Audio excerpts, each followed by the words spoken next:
Girls, welcome to Into Your High Maintenance Era Vlogmas series, day 1.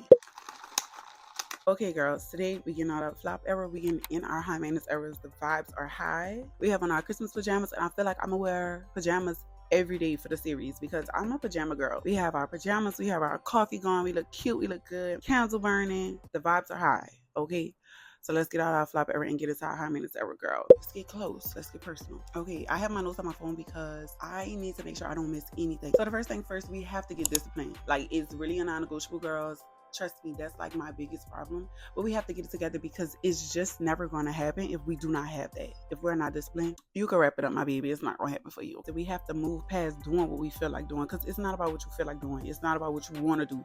It's about what needs to be done. Clearly, what we doing ain't working. Trust me, I know I was back in my flop era. I had to lock back in. I had to get it together. I had to lock into my winter arc because I wasn't having it. I just can't live like that forever. Like, after a while, if I'm not executing, if I'm not on my goals, if I'm not doing the things that I need to do, it's just, I'm going to be disgusted. Number one thing, because most of the time when we're in our flop era, we are really in our lazy era because we're doing what we feel like doing. And when we don't feel like doing it, we don't feel like doing it. We're going to get into, in one of these videos in this series, the balance of like listening to your body. But sometimes, girl, we do not be listening to our body. We don't. We just be listening to our mind and just feel like being lazy. All right, Bookie, for this next thing, I don't know if everybody has experienced this, but you know those moments where you hear somebody say it, or you might have said this one time before yourself. But you know how, like, say we all going out, boom, but this your lazy day. Like, you don't really feel like getting cute. You don't really feel like putting no effort into yourself, whatever the case may be. And you or whoever, if you ever heard somebody say this, be like, oh, this all I have to give the girls to pay. Like, girl, look, this all she about to give for me. Yeah, I ain't gonna lie. Make this your last day saying that. Remove it out your vocabulary, babe, because that don't have nothing to do with that girl. That don't have nothing to do with that event. That's everything to do with yourself. You change that to, this all I have to give myself today. This all the effort I feel like putting into myself today. And see how comfortable you feel when you say that. Because I don't know, for me, like the number one, just like law for being high maintenance is I'm always going to put the utmost effort into myself. It's just always gonna be the utmost effort. You know, like I'm always gonna take the best care of myself. That's the only way I'm gonna be able to take the best care of other people or show up as the best version of myself for other people. It's always gonna be the utmost effort for me. Remove it from your vocabulary. That is the things that the lazy girls say. We don't say that. We're not lazy girls. We're high maintenance girls. We're going to do whatever it takes, because it's not a chore for us. We enjoy zolling ourselves up. We enjoy catering to ourselves. We enjoy self-care. Like, it's babes, we're having a blast. I'm having a blast. I don't know. Like, I'm sitting in pajamas. I got a blue straw for my coffee that I made at home, cafe, the crib. I'm having a blast. And that goes back to the mindset tip. You have to change this in your mind from being a chore to something you enjoy. And of course, when you first start out, it might feel like a chore, but the more you do it, when you see the result of like how good you look, because when you look good, you feel good, babes, you're going to enjoy doing it more, and it's going to become second nature to you. Like, I don't have to think about waking up and getting dressed. It is so embedded in who I am at this point. It takes me no effort. If I wake up and I don't get dressed, I'm gonna know I got an attitude. Like, it takes me way more energy to not get dressed than it does to get dressed. The coffee recipe eating might open a coffee shop by the end of the year. I don't know, whatever. It's like I'm playing. Okay, babe. So now what are we going to do? We're going to stop talking about it and we're going to do it. So what are we going to do? The first thing we're going to do, we're going to go on Pinterest. And I say Pinterest because it's the least problematic app. You pretty much go on Pinterest and feel more inspired than you do like feel like you're comparing yourself. Like, you know, you get inspired, you get ideas. I also feel like that's a mindset thing too. We might tap into that before the end of the series is over, about looking at things and comparing yourself instead of looking at things and getting inspired. That is a mindset, okay? That is a choice. That is a decision you're making because it's just one piece of content. So we're going to get on Pinterest. We're going to look up pictures of habits that we want to have, habits that are going to make us feel our best, going to make us feel very much good, very much that girl.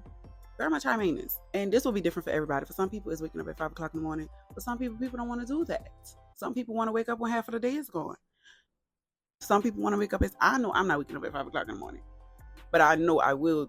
6 o'clock, that's my time. Need to be up by 6 a.m. Need that. Very much need that. But whatever habits that you find on Pinterest, drinking water, waking up early, going to the gym. Some people might go to the gym. Some people might rather go to Pilates, go to spin, go to different classes.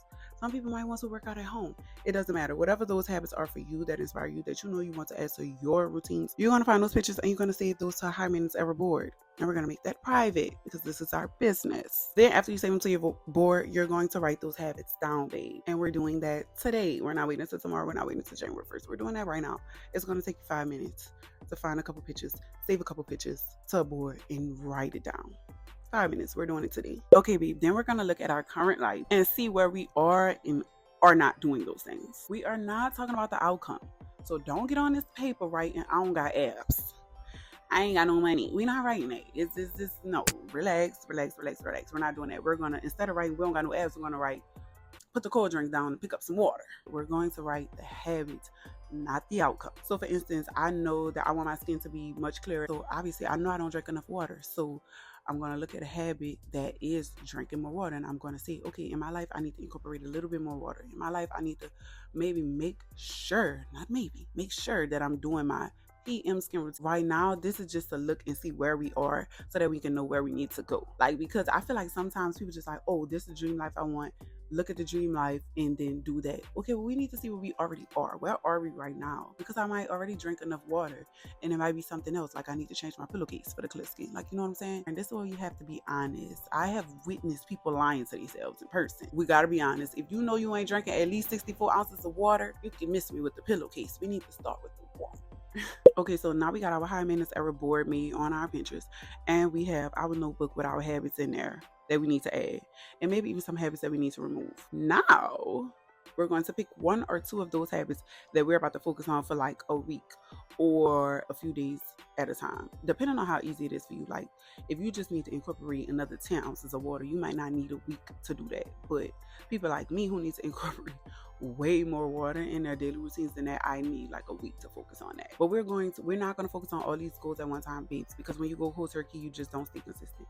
And then also while doing this, we are changing our mindset. So for instance, I keep using the water example because one, it's the easiest to use, and two, it's actually something that I'm working on. So whatever habit we pick, we are also changing our mindset about it. So like I'm not going into it as the person who is trying to drink more water, because you will always be the person that's trying to drink more water. You just have to stand on it. Like I drink water. Water is good, period. And just do it. Like you have to change your mindset from I'm trying to become the girl that works out to I work out. Girl, because if you do 10 jumping jacks, you're working out. So you work out. Change your perspective of it, because that one little thing, it creates a domino effect. I'm telling you. If you do 10 jumping jacks, you can do 11. If you drink 30 ounces of water, you can drink 38. Like you can pick up another glass, babe. So we're definitely going to focus on changing our mindset into that. But the bigger part of this tip is to take one or two habits and focus on that for a week or a few days. And then figure out how to make that habit as doable as possible for you. So for instance, with the water one, instead of filling up like a big Stanley, that does not work for me when I'm trying to like lock in on my water. Once I have gotten into the routine, I got into the habit, okay, yes, I can do that. But like when I'm going from nothing to trying to make this a habit, I cannot do that. I have to get the little bottles of water, the 8-ounce bottles, and tell myself I'm going to drink 8 of these. So I wake up, boom, drink one, walk the dogs, come back, drink another one. Okay, I already knocked 2. I can take me a break. 12 o'clock, I'm gonna do 2 more. Like that. That's easiest for me. So find a way to make your goal easy and doable. And then at the end of the day, celebrate yourself. Celebrate your small wins. I'm not saying go get a 32-ounce Coke after that, girls. Not saying that. But celebrate it. Give yourself a pat on the back, bookie, a little glass of wine, something, you know, whatever. Like, girl, you really did that. Very much in your water era. What's up? Then another thing too is, me and my mom talk about this all the time, but like the more you do the habit, the less you have room to not do the habit. So for instance, the more you drink water, the less thirsty you are. So you don't even have no room to drink a Coke. Like, girl, I done drunk so much water, I don't even want to see a beverage right now. So you're not drinking a Coke because you don't even have no room. Versus the other way around, if you drink so much Coke, girl, ain't finna drink the water. Same thing for productivity. If you sit there and time block your day, then you're not gonna have time to mindlessly scroll. Are you picking up what I'm putting down? Yeah. So the more you do the habit, the less you have time to do the bad habits. So really just mind over matter, get to it, figure out how to make it doable and small and digestible for you. At the end of the day, reward yourself. This is the start of your high maintenance era, babes. We are out of flop era. If you made it this far, you are a high maintenance girl. You are one of the girls. We are locked in. We are for lifers. So subscribe, because tomorrow we're talking about looking cute every day. And if you know me IRL, like if you know me in real life or you follow me on TikTok, you know there's no topic I love more than looking cute every day. I love it. I eat, breathe, sleep talking about looking cute every day. So you definitely don't want to miss that one. So turn your post notifications on, and I will see you tomorrow, Bookie.